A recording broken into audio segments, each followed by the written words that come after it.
Good morning all, I hope you're well. So welcome to Saturday. So today we've got a really exciting show for you, and it's about second viewing tips and how to convert a return visit to a sale.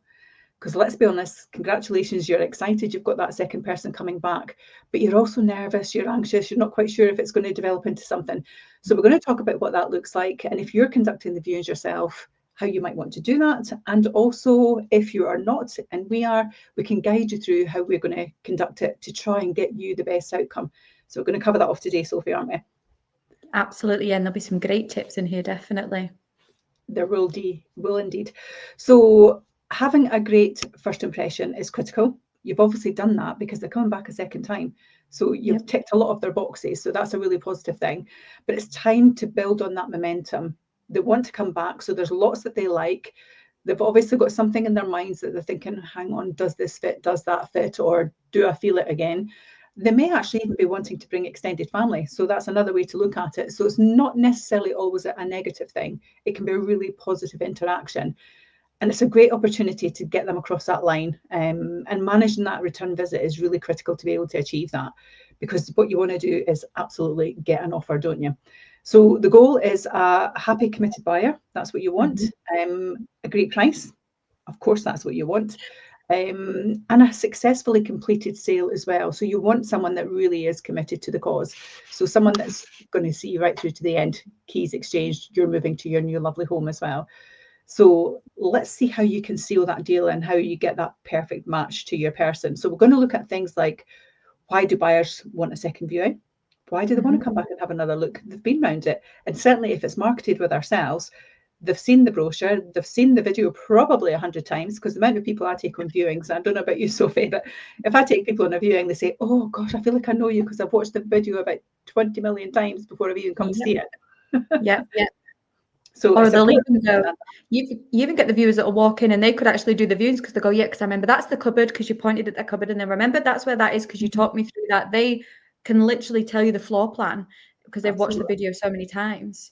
Exactly. So again, it's about not only understanding why they want to come back, it's about then how can you prepare to get the biggest impact and do the kind of encore and get them across the line. What makes the second viewing different from the first as well? That's really important for you understanding that. If you're doing the viewings yourself and you're not using your agent, what do you need to do in that second viewing and why it's important? Should you be home this time? Maybe you've did the first one, and maybe it's a great idea if you want the agent to do the second one to get it across the line. So, it's great for you to speak to your agent as well and talk about how did you feel it went, why they're coming back for a second one, because you can actually get a bit of a mixed bag there. I had a situation with a property recently, actually, where the seller did the first viewing, the person wanted to come back for a second viewing, I did the second viewing, we got an offer, a fantastic offer that the seller was happy with. And when I took it to the seller went, oh, do you know something? I didn't think the first viewing went that well. I didn't get positive vibes. So it just shows you that you do need to understand what you're looking for and how to influence that. And also for us then as your agent, what's the best way for us to be following that up for you and how do we get that across the line for you? So think of your second viewing as your home's final audition, if you like. I think that's probably the best way to look at it. And make sure that you and your agent and the person viewing, you're all working together as a team, because then that will get the best result for you as a seller, but also your buyer. They'll be delighted to get their home. They've come back for a reason. So let's try and get them across the line. So on that note, Sophie, why do buyers want a second look? Why are they coming back? It's honestly like $1 million question, isn't it? And there's so many different reasons why, because let's face it, people can make a decision within seconds of stepping inside that home. As you've said, they've watched the video, they've seen the photography, they've seen everything. They usually want to make a return visit perhaps before committing to the offer, just to give them that little bit more confidence maybe. Now, every buyer has a unique agenda, requirements, specifics. They have non-negotiables. They have things that they can maybe compromise on. But there is some common reasons that we do tend to see as agents of why people want to go back for a second look, whether it be perhaps refreshing their memory, because actually did they view that property on a day where they had maybe back to back and viewed 3 or 4 to then whittle it down? And then That's actually, a really good point, actually, because you do get mixed up. You can get confused.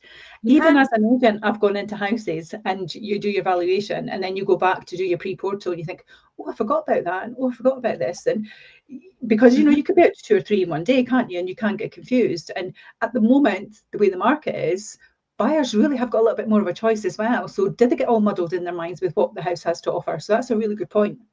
Yeah, absolutely. And it does happen. So they need to whittle it down, see actually, is this the one for me? Then we need to look at like the practicalities, because some people, when they're in for perhaps that 15-20 minute viewing, they're not paying attention to the really close details and thinking, okay, where's my sofa going to fit? Actually, my bed, can I do all my bedroom furniture in here? Where's the wee ones things going to go? So they need to do all that. But then again, that's us as an agent. Okay, if it doesn't fit, is there a different way that we can make it fit? And they might even go, do you know what, we'll just go shopping and get some new bits. Perfect. That sounds like a great day. The big question as well, you always get, and not that I want to stereotype it, but it generally is the ladies, where's the Christmas tree going to go? That's a big one, isn't it? Every time. Yeah, absolutely. Yes. Then with that as well, there's people perhaps bringing a partner, parent, friend, or is it perhaps a property that needs a bit of work doing to it? Is it potentially an add value property where they want to come back then with an architect or a contractor to then get a cost? So there could be different scenarios where they want to bring somebody else with them. That's a really important point, actually, because you do get the situation where maybe, as a couple or, if the partner's not available, they'll come on their own. And actually, that's quite preferable, because if you are doing your own viewings as the seller, there's nothing more overwhelming on the first viewing if you open the door and there's like 5 or 6 people standing there and you think, oh my goodness. And also that makes it really tricky to show your home off to the best of its abilities, because then you've got 5 people all walking into one room. Now that room looks enormous when there's no one in it, or maybe one person, but suddenly when 5 people all march in, it's a different pitch you've got to take, isn't it? So I think it's quite good if people do want to see a house, they come, get the initial thoughts, and then come back with other people. It's not quite as heavy going, isn't it? Correct. Yeah, absolutely. People also like to bring, others with them to kind of validate it and get their feeling, get their thoughts as well. Some people do like a second opinion because, let's face it, it's your biggest asset. It's a big thing to do. So people like it for that. It gives them a wee bit of reassurance. And then another reason that people do it is perhaps they're viewing at a different time as well. So did they actually originally view it at a weekend and they want to perhaps see it at school rush hour time, or, in the evening perhaps? Where does the sun set? What is the traffic like? What is the parking? If perhaps it's an on-street parking property and they're not getting that driveway space, they want to see, okay, I've got 3 cars, where are they all going to fit? So actually, do they want a different viewing time, perhaps a different viewing day? Helps them get a clearer picture of what that surrounding area looks like. Because it's no exaggeration. There is all these details to think about and factor in to selling your property, and also your buyer purchasing, and as you said earlier, Perrie, committing to your property. And it does also, doing that second viewing, hopefully, and you would assume that it would eliminate perhaps somebody offering after just that first one initial viewing, and then actually a couple of weeks down the line going, actually, it's not for me. It's not for me. Or they've done a drive-by perhaps and seen it at a different day or time or school time, and they're actually pulling away from the sale. We'd rather have them that second viewing to really concrete and cement in this property for me, to avoid that really happening. Important, actually. And the whole thing about the outside space and the lifestyle that you mentioned that someone's getting, because they are making a life choice here, aren't they? And if a garden is important to them, it does make a big difference what time of the day you view it, and also what the weather's like on that day. I had a client recently who viewed a property and it was a cloudy day, which is hard to believe because we've had such beautiful weather, but it was a cloudy day. And although it was a south-facing garden, because it was cloudy, you couldn't really get the impact of the garden. They came back for a second viewing on a beautiful summer's day, and then suddenly they had a whole different vibe of the garden. They were like, actually, now I get the garden. Now I'm connecting with it. This works for me. So sometimes it is just that clarification point, isn't it, in their minds to cement it, as you say. Absolutely. So then coming back for then the second viewing, Perrie, how should somebody prepare for that second viewing? I think it's a great opportunity really for you to boost that initial positive reaction that person's had, and showcase the additional qualities that it's got. So again, if you have picked up on little nuances of what they think they've liked on the first viewing, again, you can just reiterate those. So I think that's great to do that. I think it's also an opportunity for you to take a fresh look at your home and perhaps stage it slightly differently as well. So again, if you've noticed or picked up on vibes, maybe they've walked into one room and they thought, oh, I don't know how this would fit. Maybe rearrange that room so that then suddenly they can really see the space. So it's little things like that, isn't it? So I think absolutely you need to maintain it clean and tidy, massive thing. You want to invite that really positive presence and presentation of the house when someone comes to view it. You want them to feel that the environment's nice, that it's pleasant, the rooms are airy, and comfortable temperatures as well. You don't want to, especially in this weather that we're having just now, you don't want your house to be too hot. So again, if you can maybe open some of your window latches a little bit and let a bit of an airflow go through. A really good one as well, actually, is if you've maybe got dark hallways, is make sure that you've got maybe your front door open, but then your porch door closed if you're fortunate enough to have a vegetable, so all the natural light's coming in. So it's about just creating that positive vibe about the house as well. But also, if you have picked up on maybe not so positives, how can you address those? How can we make that into a positive feeling? So perhaps showing off more counter space, as I've said, declutter a little bit, because maybe they've gone into the kitchen and thought, oh, it's a bit too much in here for me. Because it's a working room, we all use it, and we've got our things around us because we don't constantly want to put things away. But clearing those worktops can make a real big difference as well. So counter space in your kitchen's a big thing.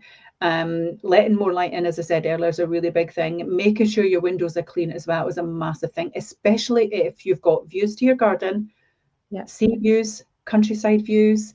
We live on the coast, so we've got all of those things on our doorstep, and most houses will have something like that. But if the windows aren't clean and people don't get that complete impact of it, they're really missing a bit of a trick there. So it's really about making sure that you emphasize that and really push that out as a really positive vibe so that they get that, because those are the wow things about your house that they've probably liked. They've probably watched our video, seen it on a nice sunny day, they've seen the sea views, they've seen the countryside views and thought, I want a little bit of that, I could see myself being there. But if they arrive, especially if the weather maybe isn't particularly great on that day and the windows are dulled as well, then actually it's a more negative thing. So these things are really simplistic to get fixed, especially perhaps, what it's like yourself, Sophie, if you certainly some houses I've gone into, maybe one of the window panes is blown. That's a really economical fix, actually, isn't it? And really important, especially if that window is the window that delivers some of the view and some of the wow from the house. It's definitely worth investing in getting that fixed, because those are the things that are really going to get someone across the line, isn't it? Absolutely, definitely. And you don't want to fall into a trap of, and don't have the mindset of, oh, well, they've already seen it once before, so I don't need to have it as clean. Oh, it doesn't matter if it's not as clean or how it was. They've already seen it the first time. Do not fall into that trap and think that that's the right mindset to have. Don't even think about being like that. It's not the right approach. No, it's not, because actually then what they're saying, then anything that they have got in their head, because they've definitely got a negative in their head that's making them come back again. So the first time didn't quite get them across the line. So the second time really has to get that momentum and push it across, doesn't it? So if anything, actually, it needs to be better than the first time, the house and the way it's prepared. Not lesser, as you put it. So I think that's one thing. I think elevate your outside space as well. So outside space is a massive thing for people. If they've come to your property and it's got a garden, they've come for that reason. So again, if it's a beautiful day like we're having today, if you've got alfresco options, i.e. you've got a table, dinner set, dining set in your garden, dress that table, make it look like you're just away to have your lunch, your supper, your breakfast, whatever time it is that they're coming. Dress the table, because then when they're going outside, they're seeing that as an extension of the house. They're seeing another room. They're seeing how it can work for their family. And those things are really, really important to people. And the garden is a big element of how you can promote your property. So again, if you've got lovely seating, get your cushions out, get the throws out, make it as if you were having a barbecue with your friends, get it looking as good as that, because actually that will make a real big difference to the person that's viewing this house. They want to see comfy seating, they want to see dining sets, they want to see easy chairs that you can just sit and relax in. Dress them with rugs, cushions, lighting if they're coming later on or early in the morning. Really important to do those things, because it really does push your property to its maximum effect. And the garden is going to be the biggest wow factor for someone, because the chances are they've got a family or they've got pets. They want to see how the outside space works for them. So really important to dress it nicely. Yep, definitely. And it's so easy to do. And actually for yourself, it's quite exciting having someone coming back as well, isn't it? So you want to make your house show. And we all take pride in our property. I don't know how many times I've gone to a house and the people will say, the house will sell itself. I know it will. I love my house and I know it's going to sell really quick. That can also be a bit of a trap, can't it? So there can be a bit of a complacency because you live in the house. And likewise, you can also go to properties where people say, I need to fully redecorate and I need to do this and I need to do that. And it's like, actually, you don't. You're only feeling like that because you're there all of the time. But your buyer has a different mindset to you. The buyer's looking for what the future looks like for them, not necessarily what it's like today, but what they do want to see is functioning, welcoming space. And I think that's really important that you get that across. You want to create wonderful moments in your property as well. The buyer will want to do that when they become the new owner, and they're going to want to make happy memories in that house, and they want it to be joyful. They want it to be enjoyable. And they want to invite their friends around and show it off. So if you can demonstrate how lovely this can look because you've got friends coming over because that's how you've styled it, it really goes forward in their minds as actually, this is great. I could do this. This works for me. Yeah, I think that's really important. Definitely. It's so almost we talked like about how you prepare, but how does your second viewing, why is it different to the first? Okay, so for a couple of different reasons, actually. So the first one being they tend to last longer than your initial visit. Perhaps that is because they are bringing somebody else or they're looking at more detail or their furniture. But that second viewing is then allowing your potential buyer to connect with that home on a deeper level. So expect them to spend slightly long there because they're going to be looking at the nitty gritties. This is where they really are considering this is going to be my home. So expect questions like, kitchen appliances, what appliances are actually staying, if they're not integrated, what's the cupboard space like? Where am I getting all my things? We've all got stuff, we've all accumulated a lot over our years. So where are they actually storing it all? It's all different little bits, and it's all things they'll be looking at their habits and knowing their habits that they have and how do their habits work in with that property. We've already touched on, but furniture, where are they putting all of their furniture? They're perhaps coming back with children as well, and we've seen it so many times where they bring the children back and there's like 4 or 5 of them and they're running about and it's, that's my room, no, that's going to be my room, no, I want I've had that recently. They've already picked their rooms. They've already moved into the bedrooms and picking what colours and wallpapers and stickers they're putting on the walls. So that tends to take a longer process as well. But again, that's what you want. You want the family that's going to be living in it to start to get that buzz and get the feel of this is going to be my bedroom, mum and dad. This is where I'm going to be. Really important, actually, because if your family aren't settled there, then that becomes a bit of an issue. And I had a viewing recently where the teenage son had come along and mum and dad had come to see it first. The second viewing, teenage son came along, and the vibe changed from the first maybe 2 or 3 minutes from when they came into the property till the end when we're standing in the garden and the son had totally bought into the house, the area, the location, the space, everything about it really was starting to work. And you could totally see mum and dad's attitude change as well, because then everyone was smiling and everyone was excited. And that's really important. But when you talk about them bringing like other people, architects, etc., along as well, I've also had the situation very recently, and this is the first time it's ever happened, and it took me by surprise. But actually, someone came and they had the plans of the house. They'd gone online and got the whole footprint of the property. And when they arrived, they had measuring tapes, they had notebooks, they had everything with them. So I knew they were quite serious, but literally we're going into all the other rooms because they had some configurations that they wanted to take into account, things that they wanted to change that would work for them. The house, the location, everything was great, but some of the room layouts didn't work. So they were measuring up the cupboards and could we knock into that cupboard, and then could I put my big piece of furniture in there and slide it back so that my bed would fit. And there was just so many different things coming into play, and that all takes time, but that can be positive. Oh, absolutely, because that's them putting themselves in that property. So you want them to be talking about all those changes that they want to make, whether it be, as you say, cosmetic or something a bit more structural. Let them have that time, because the longer a buyer spends in your home, the more likely they are to develop that emotional connection. They then start to get an understanding of as we spoke about, the lifestyle. They then start to add in that emotional part. So that is key. Let them spend the time and be prepared for that.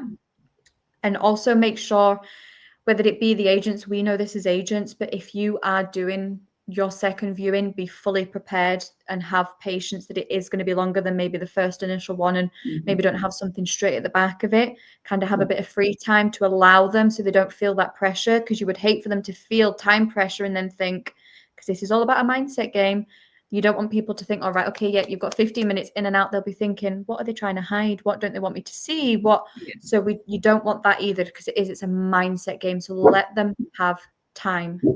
Yeah, they definitely need the time for sure, because they want to reach a point of making that decision, don't they? Yep, absolutely. So, should you be at home actually when they do the second viewing? That's another big question as well. You know, almost always it's better if you're not there for someone's initial viewing. But that story can change slightly when they come back for a second viewing, because actually sometimes the viewer wants to speak to the owner. They have specific questions that the owner can only answer. You know, the agents are well equipped, and we educate ourselves on our properties really well. It's almost like our own home when we go into every one of them. But actually there'll be certain things that perhaps they might want to ask. So that unique personal insight can actually be really important. So, you know, it's about the neighbours, the local life, favourite places that they can go, all the little things that are almost like the icing on the cake, you know, it's the finishing thing. And those are things that sometimes agents can't know, because we don't know really what their neighbours are like. We would know the area, and we know if it's got like a town hall and what events take place there, because we educate ourselves on that. But what did they enjoy about the house, and what did they enjoy about the area? We can't always answer those questions, can we? So I think that's really important. But the agent can be there as well as you on the second, so you don't have to do it on your own. You know, both can be there. So that's a way that it works as well. But I think if you are going to do it yourself, avoid hovering. Hovering's not good. There's nothing worse if the viewer, and we get this feedback from viewers, they say, actually, I couldn't really enjoy going through the house again because they were behind me the whole time. So I couldn't walk into a room and feel that I wanted to ask a question or enjoy the space. Or when I was talking to my husband about it, they were answering for my husband. And so I just didn't get a positive vibe. So hovering's never good. Nope. Don't oversell either. If you're overselling and continually talking at the person, you're not actually giving them time to think. You're not giving them time to breathe it in. You're not giving them time to kind of walk into a room and just feel it, because actually they're not getting experience in the warmth from the room, because all they can hear is you talking at them. Yeah, that's a big thing, isn't it? Absolutely, yeah. Crucial, absolutely.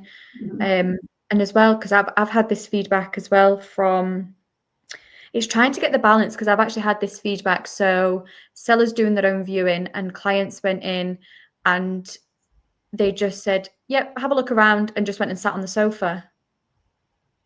And the viewers felt a bit uncomfortable, because they were going into that person's home, and they didn't want to just wander upstairs, and they felt a little bit awkward. And it was like silence, absolute silence, which, I mean, it showed it was a peaceful area and it was really quiet, but it was almost too silent. It felt a bit clinical. And their feedback to me was, we struggled with that, and it was nothing to do with the property. They just didn't enjoy how it was conducted, and they didn't feel comfortable. They couldn't settle into the space, because it was so like silent, and they felt awkward. And you never want somebody to feel awkward when they're viewing a home, because that's an automatic put off. They're going into every room with that awkward feeling, so it's negative, isn't it? An awkward feeling always is a negative feeling. So you're going into the rooms and you can't enjoy them. So actually you're going to walk out that house and go, that's not for us.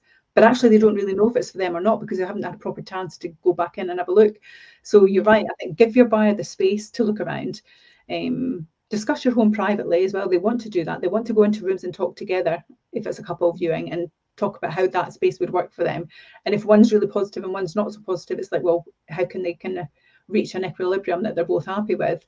But resist the urge to point out every last power socket, lights, mirrors, all the DIY that you've done, the things you've changed, the extra flooring you put in, the insulation. Honestly, they're not interested in any of that. They don't want to hear about it. And actually, from silence to noise, it has the same effect, doesn't it? To what you just described there from the science, you'll have the same effect. I couldn't enjoy it because they were constantly talking at me. I couldn't enjoy it because no one spoke to me. So it's a really difficult balance, but it is about striking that. And that's why we're giving you some of these tips. I think occupy yourself as well. So if you are taking the viewer, yes, take them through the rooms, but hover back, occupy yourself. Maybe we're doing something else. Maybe you're in the kitchen, you're casually preparing the food, and they're walking around the kitchen while you're chatting, and they're doing that, because you're showing them two things. You're showing that it's a workable, comfortable space, and they can enjoy it and envisage themselves doing that. If you're in the garden, when they're out in the garden area, you could start pruning some of the plants. So again, it's a positive vibes. You're showing them that they've got a lovely garden, that it's tended, that it's looked after. Again, that's a positive experience. If you're showing them around, and maybe you've taken them around once and they go, actually, we wouldn't mind just having a wee walk around again, go and sit in your garden, read a magazine, let them have a wander around again, because you've done all the intro pieces in all the rooms, and then let them just enjoy the space. That's a real good thing to do, because what you're doing is making it clear that you're available for them if you've got any questions, but you're allowing them to go through the home and enjoy it. Yes. Yep. And I think absolutely. that's important. But keep your answers concise as well. Avoid being too vague, because they've asked you direct questions. So if you are getting to the questions points, give them a clear answer. But steer clear of lengthy anecdotes and whole stories. If you've changed flooring or you've fixed a wall or something, they don't need to know all the ins and outs of why that's happened and what happened. Just answer the question, because there may be some questions in the home report that have come up that they want you to answer. But again, just answer them clear and concisely. Don't over egg the pudding, as I would say. It's surprising how many sellers can talk a buyer out of making an offer. And we've seen that time and time again. We'll follow up after the viewing, and we'll be really surprised that they're not offering, because we're absolutely 100% sure that they're going to. But the buyer can talk them out of it. So just be careful and get that kind of equal line with being helpful and being there and stepping back and letting them enjoy it. And it can be a bit tricky, but hopefully some of that's helped you. But the knack of being helpful and approachable without being overwhelming is really important. And if you haven't shared your favourite local haunts with them, even offer, if they've got time and they're not in a hurry, and there's a local park or there's a restaurant or there's something you want to point out to them, take them on a wee walk, because that's more casual, and they've seen the house, they've bought into it. By that point, they're not going to go walking around the area if they're not almost there. So I think that's a real good thing to do as well. Take them for a stroll, show them where the nice restaurants, cafes are, somewhere that you really enjoy, that you can perhaps even sit and have a coffee with them and just chat through anything else that they want to ask. It's less informal. It's less formal, and also they feel a bit more relaxed, because it's almost like the work's been done and they've been in the house, and now it's just about getting to know the area. Especially as if the seller, you're remaining in the area and they're maybe new to the area. It's a great way for you to connect with them, and them to think, well, actually, this is great. We're going to have nice new neighbours, and I like the area. And I've seen this place and I've seen that place, and it was great, and I could see myself doing that. So that's always a nice thing to do as well. Definitely. But then following everything up is the right way to do that. Well, when you would, some buyers genuinely do not need encouragement to offer immediately. They might, if it's doing, with the agent, if they're doing the second viewing with the agent, they could just give you a verbal offer there and then on the spot. So there's nothing stopping them doing immediately. However, also don't be disheartened if they go away and think about it. It doesn't mean it's a immediate no. They perhaps need to then be able to have those private conversations without the agent there, or if you've done it without you there, they need to go away and just have those private conversations. But also maybe going away to crunch the numbers, because they've come back, seen how great it is, and think, do you know what, we need to be offering more for this, because that has just sold it to me even more. So we need to look at our numbers. There could be loads of different factors of why. So don't be disheartened if you don't get an offer on the spot there and then. I think that's a really important one, because actually what they might have realised is when they were going to buy a house, they've maybe thought, we've kept money aside because we're going to need a new kitchen and a new bathroom, and now they've seen the house to think, well, actually we could literally just move into this. We don't need to spend any money on this other than cosmetic decor. We don't need to do kitchens, we don't need to do bathrooms. We're saving a heap of time because we don't need to do it. So actually, to secure the house, they're going to crunch the numbers, because actually they're in a position where theoretically they can pay more because they've got the money set aside to do those tasks that they don't need to do. So that can be a really positive thing. But there is that disheartening feel when they walk out the door and perhaps you haven't got it, isn't it? But that can't necessarily mean that it's a no. No, absolutely not. And it is. It's about how your agent follows that up. And it's because buying a home is a big decision. It's somebody's biggest asset in life. So it is a big decision. But it's the key is for your estate agent, needs to be, one, skilled at negotiating, but two, skilled at guiding people who perhaps need that bit of reassurance or the support, or maybe they have questions and it's just how we overcome those questions and how we manage them. And then it's all then guides to getting that offer, but it's down to having a skilled agent, and perhaps that's the agent feeling comfortable and knowing that they're confident to answer objections, but it's the agent encouraging the buyer to voice perhaps any final concerns or queries, no matter how small or how big. And then they'll get those clear and honest answers to hopefully alleviate any doubt, build that trust, and then pave that way for that, confident relationship in the decision of what is my offer. Your agent as well is primed to gauge the preferred timeline. If it's a close race between you and another home and the marry not moving dates, an agent can help keep all that in hand and work with buyer, seller to make it all marry up. Exactly, especially if your buyer can be flexible with you. If you've got two potential buyers and one's really strict on a date, but that doesn't work for you because you're moving and maybe you've not seen something yet, or you're waiting on a house being built and that can move, can't it? It's not a fixed time. If you've got someone actually that then comes along and says, well, actually, I can wait for you. There's different elements to that actually will help you make a choice.